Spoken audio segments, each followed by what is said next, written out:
दोस्तों नमस्कार, मैं हूं पवन त्यागी। दोस्तों मेरी बात आखिरकार सच हुई है।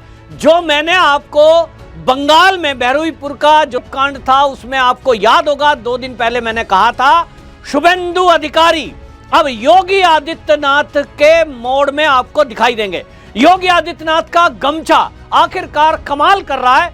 जहां एक तरफ शुभेंदु अधिकारी ने बुलडोजर एक्शन से अपने काम की शुरुआत की, अब बुलेट भी चलना शुरू हो गई है। और मैंने 2 दिन पहले आपको बताया था जब ये टीएमसी के गुंडे सड़कों को जाम कर रहे थे और अपने आप को ज्यादा पाक साफ दिखाने की कोशिश कर रहे थे, ममता बनर्जी, अभिषेक बनर्जी एक रेप के किस्से में सोच रहे थे शुभेंदु अधिकारी को घेरेंगे।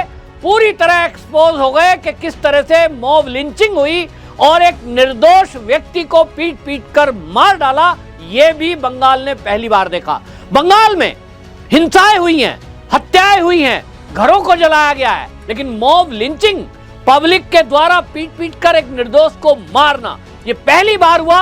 और आप यदि मेरी वीडियो लगातार देखते हैं तो आपने सुना होगा मैंने कहा था ममता बनर्जी हार चुकी है, सत्ता जा चुकी है, अब उसके हाथ से पार्टी जा चुकी है। और जब सब कुछ जा चुका है तो ममता बनर्जी के हाथ में केवल एक चीज है और वो है दंगा, अराजकता। और ममता बनर्जी दंगे कराएगी। ये मैंने आपको वीडियो में कहा था, भले ही किसी को बुरा लगे।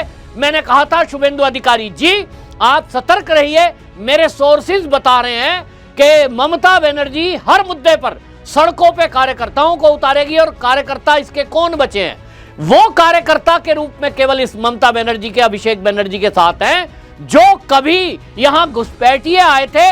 3 पीढ़ियां उनकी हो गई, उनकी औलादें अब यहां जो बंगाल की भूमि में रह रहे हैं। और ये कट्टरपंथी लोग, उसके साथ वामपंथी, ये सब एकजुट हो गए और ये मिलकर के दंगा फसाद कराएंगे ताकि शुभेंदु अधिकारी को बदनाम किया जा सके। लेकिन शुभेंदु अधिकारी ने बेहतरीन काम किया। बंगाल के इतिहास में पहला एनकाउंटर हो गया और वो भी रेपिस्ट का। लोगों को याद रखना चाहिए शुभेंदु अधिकारी ने मुख्यमंत्री बनने के पहले कहा था कि हमारी सरकार आएगी तो जो बहन बेटियों की इज्जत से खिलवाड़ करेगा उसके साथ सख्ती से काम होगा। और उन्होंने वर्ड बोला था कि योगी आदित्यनाथ और हेमंत बिस्वा शर्मा, इन दोनों का मॉडल अपनाया जाएगा। इसका मतलब बिल्कुल साफ है कि जो भी बहन बेटियों की इज्जत के साथ खिलवाड़ करने की कोशिश करेंगे, जो भी दंगा फसाद करेंगे, नियम पास हो चुका है विधानसभा से, कानून बनकर अब बस कुछ ही दिनों में इंप्लीमेंट होने वाला है। क्योंकि कुछ कानूनी पेचीदगियां होती हैं जिसको पूरा करने के बाद इंप्लीमेंट होगा कि जो भी दंगा फसाद करेंगे उनकी प्रॉपर्टियां जब्त होंगी, उनके ऊपर बुलडोजर चलेगा प्रॉपर्टी पर, और वो जो प्लॉट होंगे उनसे छीनकर गरीबों को दिया जाएगा। यानी बुलडोजर भी चलेगा, बुलेट भी चलेगी। शुभेंदु अधिकारी के नाम एक रिकॉर्ड दर्ज हो गया है कि वो पहले ऐसे मुख्यमंत्री बने हैं बंगाल के जिनके शासनकाल में एक नाबालिग बच्ची से रेप करने वाले रेपिस्ट का पुलिस ने एनकाउंटर कर दिया।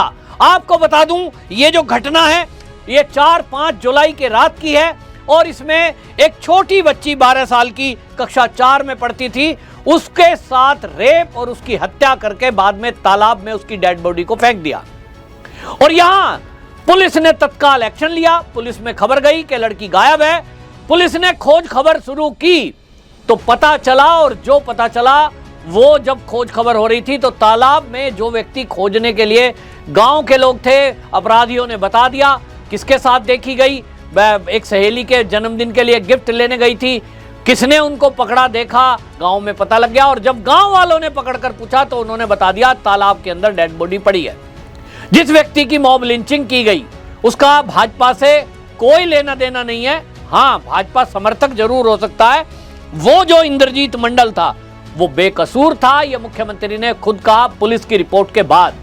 उसको पीट पीट कर भीड़ ने मार दिया। और ये भीड़ कौन है? ये भीड़ वही है। आपको बता दूं कि ये जो एरिया है पश्चिम बंगाल का, दक्षिण 24 परगना जिले का, ये जो एरिया है बहरोईपुर जो एरिया है, ये वो एरिया है जब सीए का प्रोटेस्ट हो रहा था तो यहीं रेल रोकी गई थी। रेलवे लाइन पर बड़े बड़े अवरोध पैदा कर दिए गए थे, सड़क जाम कर दी गई थी। सबसे ज्यादा अगर घुसपैठिए यहां नागरिकता प्राप्त करके बैठे हैं मतलब अवैध दस्तावेजों के आधार पर ये एरिया है। और ये पूरा एक तरह से मैं कह सकता हूं जैसे नक्सली होते हैं उस टाइप से यहां वामपंथी भी हैं, और वामपंथियों का और घुसपैठियों का एक गठजोड़ है जो सीए के प्रोटेस्ट के समय भी यहां पूरा टेरर जिन्होंने फैला रखा था यही लोग हैं। बहुत खतरनाक एरिया है। और इसमें इन्होंने क्या कर दिया, जो बीजेपी का समर्थक है उसको यहां से खदेड़ दिया। और इसी वजह से आपको बता दूं, ये जो इंद्रजीत मंडल था जिसको पीट पीट कर मारा गया, इसके पीछे केवल यही थी। शुरू में आपने सुना होगा जिस दिन ये रेप की घटना आई तो कह दिया बीजेपी वाले थाने से छुड़ा के ले गए, और वो जो है देखो जी बीजेपी वालों ने रेप किया है। मतलब मीडिया के जरिए अभिषेक बनर्जी, ममता बनर्जी ने झूठ फैलाने की कोशिश की। लेकिन शुभेंदु अधिकारी तुरंत हरकत में आए। 72 घंटे का टाइम डीजीपी को दिया गया कि मुझे 72 घंटे के अंदर रिजल्ट चाहिए, दूध का दूध पानी का पानी चाहिए, और जो आरोपी है उनके खिलाफ सख्त एक्शन होना चाहिए। शुभेंदु अधिकारी का एक्शन हुआ, पुलिस पहले ही एक्शन मोड में थी, सारी चीजें खुलकर के सामने आ गई। तो ये पता चलता है कि जिन लोगों को पीटने की बात और बीजेपी के कार्यकर्ता बताए जा रहे थे उनका कोई उससे लेना देना नहीं है। जिसको पीट पीट कर मारा गया इंद्रजीत को, वो निर्दोष था। यानी एक षड्यंत्र था। षड्यंत्र के तहत इस तरह से इनका कोशिश थी कि बीजेपी वाले को मारेंगे समर्थक को, तो फिर दो बातें होंगी। 2 हत्याएं और हुई है बंगाल में कि बीजेपी का कार्यकर्ता, बीजेपी का समर्थक वो गुस्सा करेगा शुभेंदु अधिकारी पे, कहेगा साहब देखो हमारी हत्याएं कार्यकर्ताओं की फिर भी हो रही है। मैं सुन रहा था लोगों को बंगाल के कह रहे यार शुभेंदु अधिकारी की सरकार आ गई फिर भी हमारे कार्यकर्ता मारे जा रहे हैं, एक को पेड़ पे लटका दिया, एक को उधर कर दिया। ये इनका षड्यंत्र है ताकि शुभेंदु के खिलाफ भारतीय जनता पार्टी के कार्यकर्ता, उनके समर्थकों का गुस्सा आए और वो कहें साहब शुभेंदु तो काम ठीक नहीं कर रहा। लेकिन शुभेंदु अधिकारी ने प्रूव करके दिखाया है जिस तरह से वो काम कर रहे हैं तेजी के साथ, उनके लिए लोग लिख रहे हैं। शाइनी घोष वहां पहुंची तो उसको लोग जो है बेईमान बेईमान कह रहे हैं। और वहां जो आपको बता दूं, वहां पर जो बीजेपी के समर्थक लोग हैं अभी तक वो तो कोई जाने की बात नहीं है क्योंकि वहां माहौल बहुत गर्म है। लेकिन शुभेंदु अधिकारी को वहां भेजने के लिए ममता बनर्जी, अभिषेक बनर्जी प्रेशराइज कर रहे थे। मोमबत्ती लेकर के जब जा रही थी ममता बनर्जी, उनकी कोशिश थी कि किसी तरह शुभेंदु अधिकारी वहां जाए और फिर भीड़ जो है उनके ऊपर हमला करे।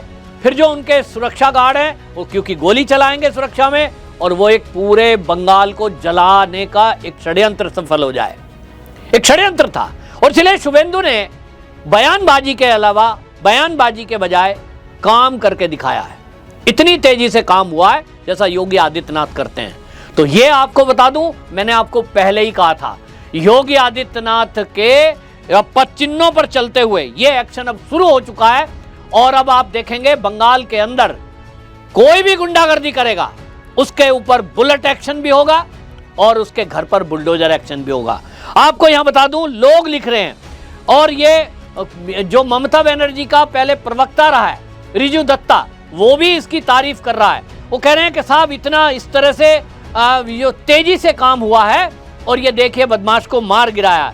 लोग लिख रहे हैं मुख्यमंत्री के तौर पर शपथ लेने के बाद से ही श्री शुभेंदु अधिकारी बहुत तेजी से काम कर रहे हैं।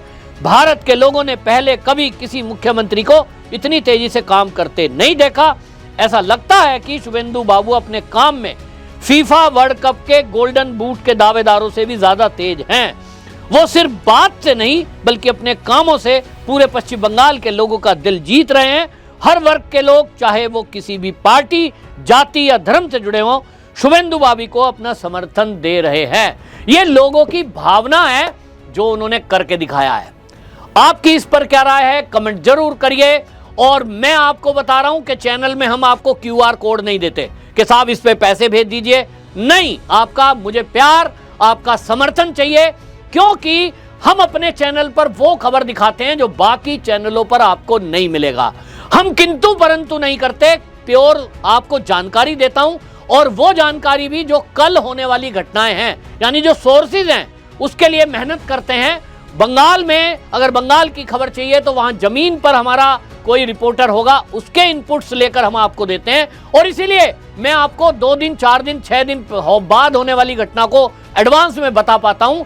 तो आपका भी फर्ज बनता है कि कम से कम आप हमें अगर सपोर्ट करते हैं, प्यार करते हैं, तो इस वीडियो को अधिक से अधिक शेयर करें। आपका शेयर नहीं जाएगा तो मेरा भी उत्साह डाउन होगा और मैं सोचूंगा इतनी मेहनत का फायदा क्या हो रहा है। आप अगर प्यार करते हैं, करते तो हैं, तो वीडियो शेयर करिए। और मैं ये कहूंगा कि अगर पसंद आई है चीजें तो लाइक भी करिए। लगातार चैनल पर देखते रहिए, बने रहिए, आपको हम इसी तरह से लेटेस्ट जानकारी देते रहेंगे। वंदे मातरम।